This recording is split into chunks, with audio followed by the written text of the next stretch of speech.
Hello students, today I have come up with the next part of the chapter P block elements from class 12 syllabus. So today I'll start with the hydrides of group 15 elements. So basically in hydride portion the most important parts are the hydrides structures, their thermal stability as well as their tendency to form hydrogen bonding. So, when we are talking about the hydrides of group 15 elements, we generally speak about ammonia, phosphine,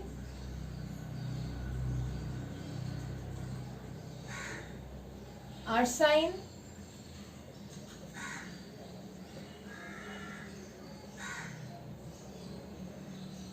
and the hydrides of antimony and bismuth.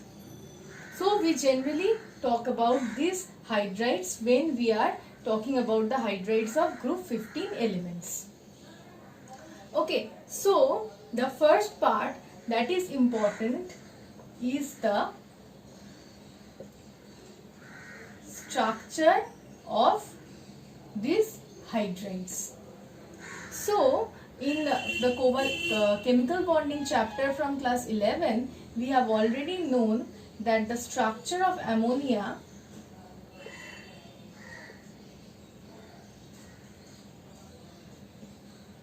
is like this.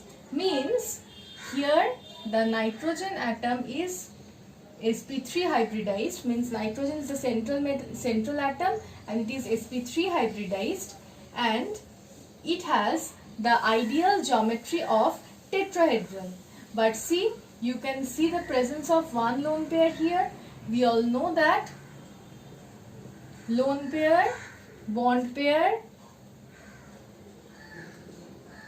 repulsion is greater than bond pair, repulsion.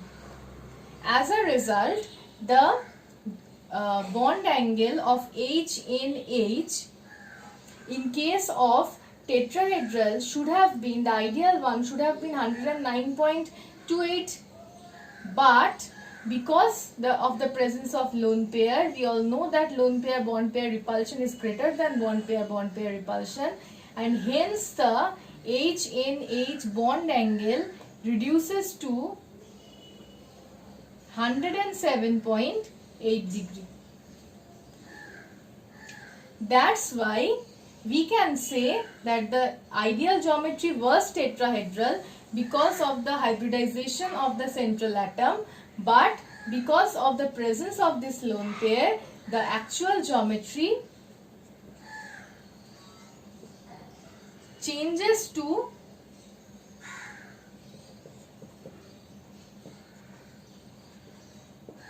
distorted pyramidal. Okay, and this entire part of the structure is similar for all the other hydrides of this group. As the size, we know that on moving from nitrogen to bismuth, the size of the central atom increases, and we know that as the size of the central atom increases, the electronegativity of the central atom will decrease. As a result, the bond angle decreases further and further. So with the increase in the size of the central atom, the bond angle of HMH. What is M? M is any element of group 15. It can be nitrogen, phosphorus, arsenic, antimony or bismuth. Okay. So HMH bond angle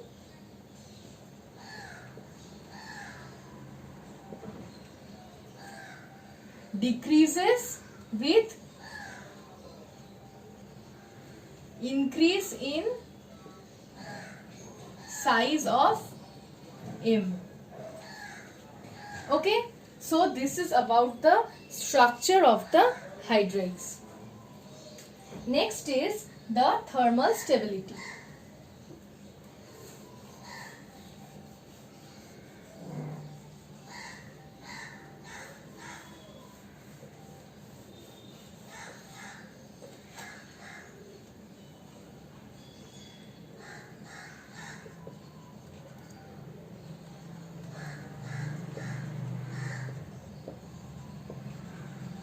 Thermal stability. We have seen that the order of thermal stability is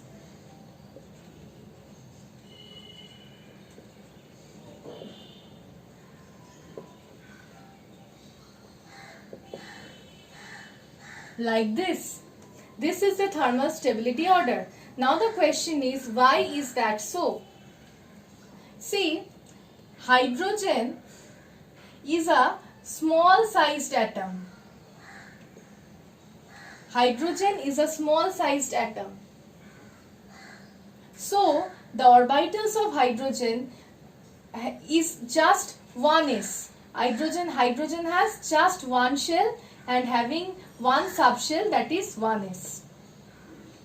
When we are coming to nitrogen, nitrogen's size is not that huge. Why?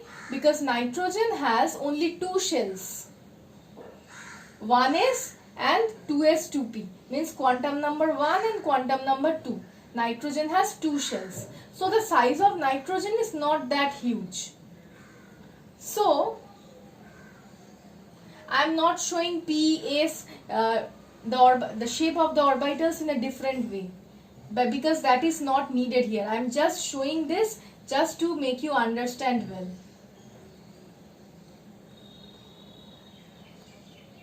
So I am considering this as the orbital of nitrogen.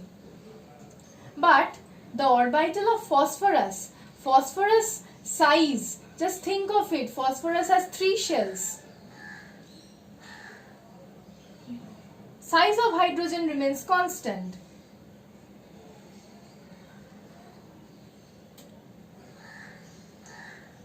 When we are moving to arsenic, arsenic has 4 shells.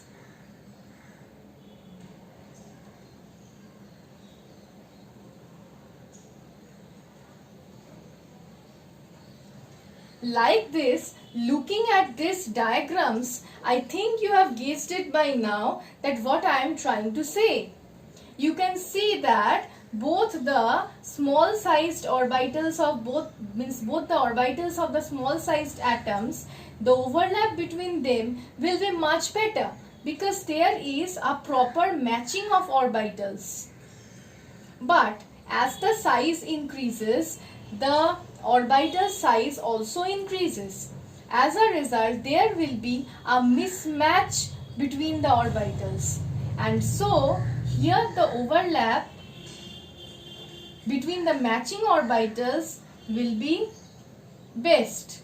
Whereas, on moving from nitrogen towards bismuth, the overlap will become poor because of the mismatch between the orbitals as the size increases. Okay, so when the orbitals overlap is best, that means that the bond formed between N and H is very strong. Because orbital overlap is, there is a proper mismatch. What are the 3 points? First point is proper mismatch, proper match between the orbitals. Second point is overlap is very good, or overlap is best in case of ammonia here. And the third point is when the overlap is very good, the bond between the two atoms will be very strong. And when the bond is very strong, then the stability of that molecule will also be high, and a huge amount of energy will be required to break this bond. So the thermal stability will be very high amounts of heat energy will be required to break this bond. So the thermal stability of ammonia is the highest. And as we move from left to right towards bismuth, what we will see that because of the increasing size of the atoms, the overlap between the small sized hydrogen atom and that of the large sized atoms will decrease because of mismatch between the orbitals. And when overlap is becoming poor, then the bonds will become weak, and weaker bonds in a particular molecule will not at all stabilize the molecule, and that molecule's stability will decrease. So just a little amount of heat will be required to break those bonds. So the thermal stability order is like this. The next point is hydrogen bonding.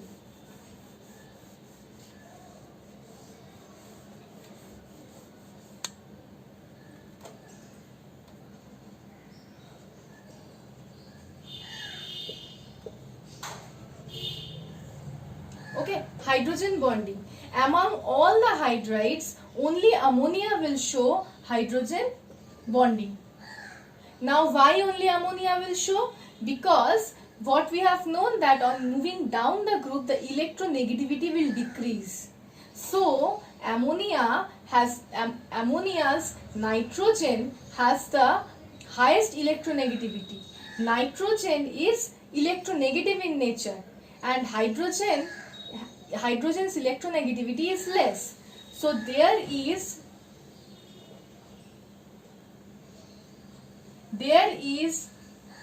electronegativity difference between nitrogen and hydrogen.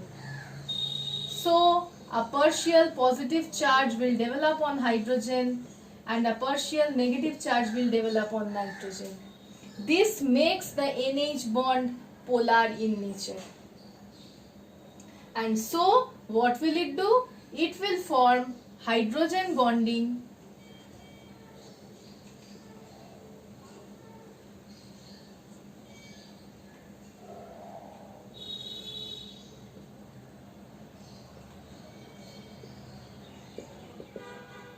with the hydrogen of other ammonia molecules. So this is basically known as